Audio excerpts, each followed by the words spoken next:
经过了母鱼生产，都是未受精卵的繁殖失败。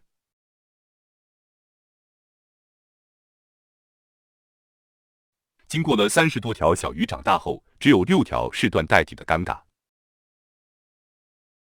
又经过了漫长并小心翼翼的饲养过程。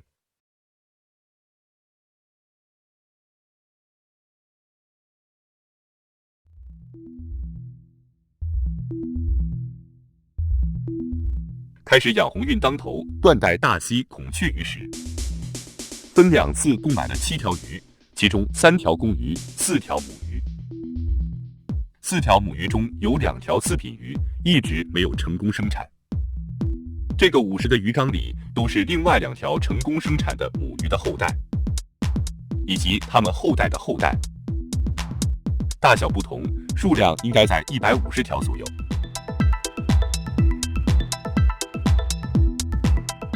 个人感觉，从数量上和密度上，应该算是爆缸了。实际上，鱼的数量比现在看到的还要多一些。有几十条比较大但没有断代体现的孔雀鱼被分到别的缸里了。这个鱼缸里的鱼也还会不断挑选，不断淘汰。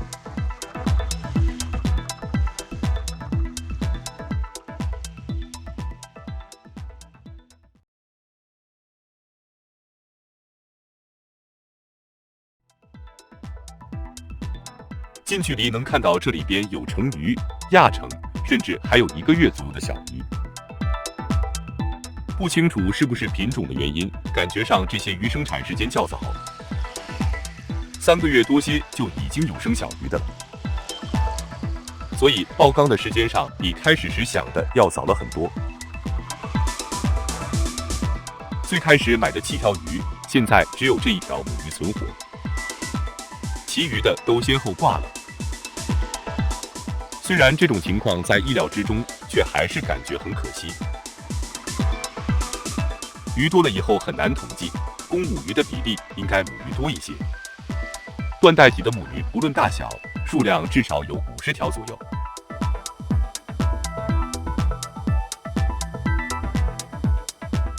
可以说，这次养红头断代孔雀鱼到现在为止算是成功了。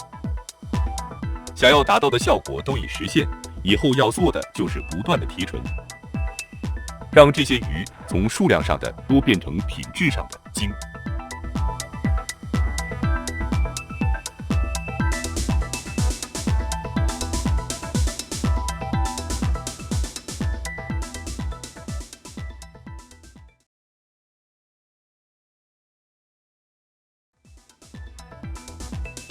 饲养密度问题一直是本人养鱼过程中难以解决的问题，估计很多朋友也会面临同样的问题。不停的买鱼缸可能是大多数普通玩家实现不了的。虽然喜欢养鱼，但也要顾及家人的感受。家不是一个人的，总不能为了养鱼把家里改成水族馆吧。随着饲养密度的不断增加，将来会怎样确实不好说。饲养密度和饲养难度之间应该成正比例关系的。以前的视频中曾经吹过牛，说要把这个品种的孔雀鱼养爆缸。趁现在还没问题，先把以前吹过的牛牵回来。就算以后有意外发生，毕竟曾经爆缸过呀。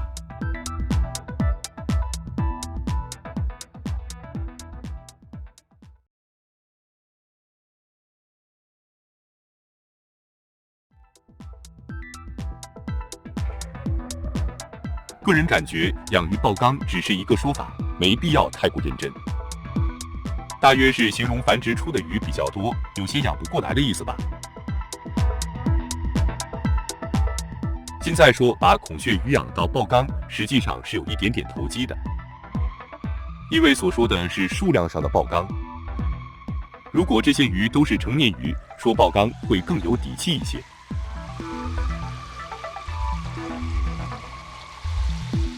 不管怎么看，感觉现在说爆缸并不过分。就算过分了，我就完赖了，不行啊。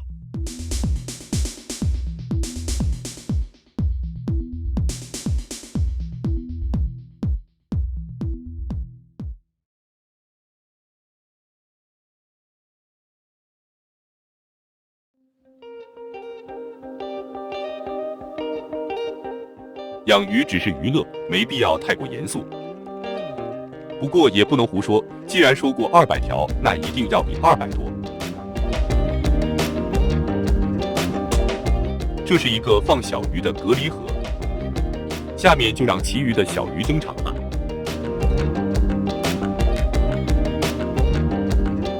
现在放入隔离盒的是一些出生不久的小鱼，具体是多少天的鱼忘了，数量上有80条左右。这些小鱼不是同一批的，所以大小上不相同。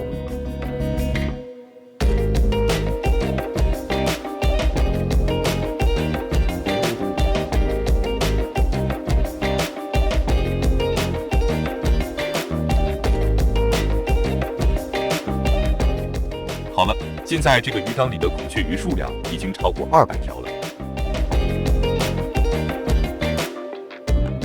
来看一下隔离盒里的小鱼，有看到里边还有一些其他颜色的小鱼吧？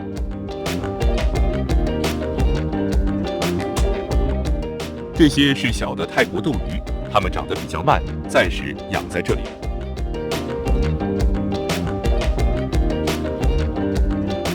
孔雀鱼可能也是有好奇心的，缸里的大鱼喜欢围在隔离盒边上看小鱼。当然，也不排除它们把小鱼当食物的可能性。隔离盒里的小鱼长到2公分左右就会合缸。在大的环境里，小鱼的成长速度能更快一些。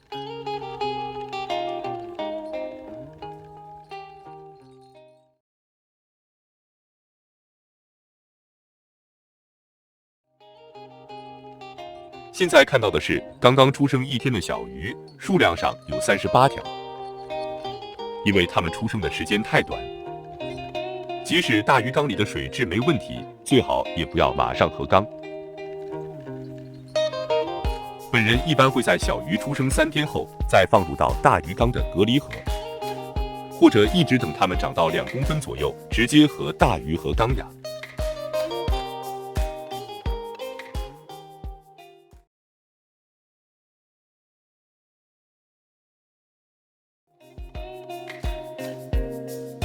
从7条鸿运当头断带孔雀鱼开始养，到上面统计出共200多条。